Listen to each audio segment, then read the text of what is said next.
तन कळतच घडते।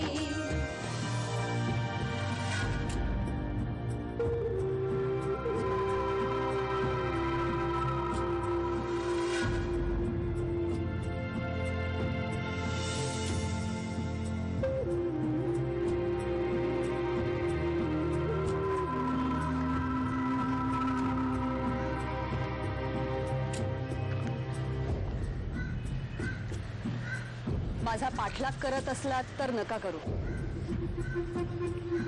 आणि हा जर योगायोग असेल तर हा असा योगायोग आयुष्यात पुन्हा कधी न घडो एवढीच इच्छा आहे माझी। तुझ्या हाताला खरचटलंय मानसी,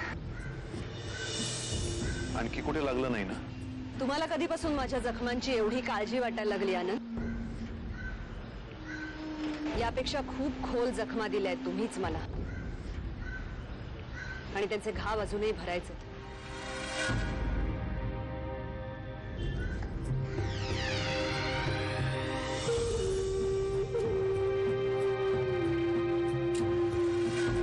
रांगणेकर, जेव्हा नवरा बायको दोघेही एकाच फील्ड मध्ये काम करत असतात तेव्हा त्या दोघांमधली रस्सीखेच त्या कामाला चुकीच्या दिशेने घेऊन जाते, आणि त्यातली स्त्री वर चढ असेल तर त्या दोघांमध्ये एक अव्यक्त स्पर्धा सुरू होते,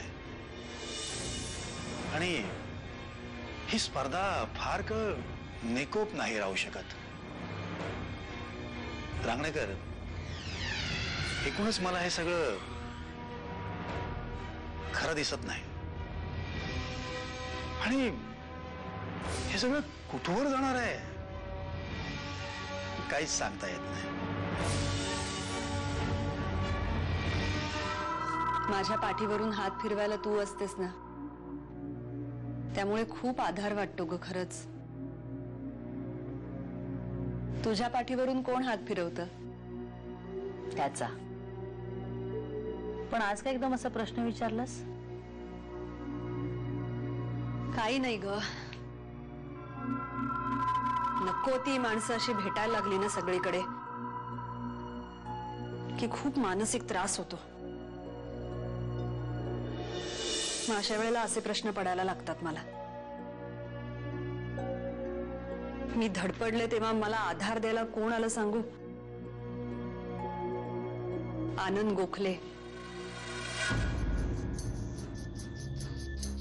काय झालं मानसी? अशी कशी पडलीस? लागलं का? दुखतंय का? असं विचारत होते। अगं पण तू कशाला बोललीस त्या माणसाशी? आधीच त्यांनी जखमा दिल्यात त्या काय कमी आहेत का? हेच बोलले मी त्यांना, मी काय सोडते का अशी? किती वाईट वागलो मी मानसीशी। तिच्या जागी मी असतो तर समोरच्याला जिवंत तरी ठेवलं असतं का मी?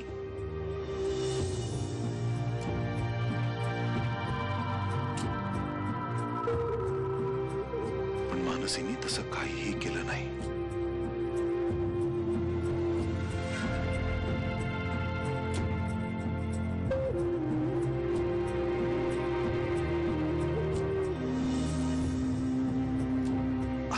जो पश्चाताप होतोय तो कसा पोचवू मानसी पर्यंत?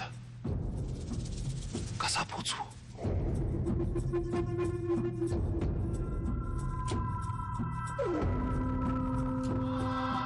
बघितलं, अंगणातल्या पाखरांसारखी भुरकन उडून गेली वर्ष। कधी मुलांना बोलून दाखवलं नाही, पण प्रत्येक क्षणी तुम्ही माझ्या जवळ होतात।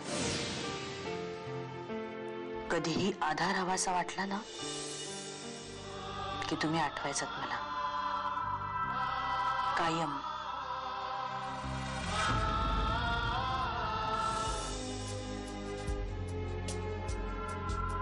जाऊ दे, सरलेल्या वर्षांकडे वळून पाहण्यापेक्षा येणाऱ्या काळाकडे सजगतेनं पाहिलं पाहिजे।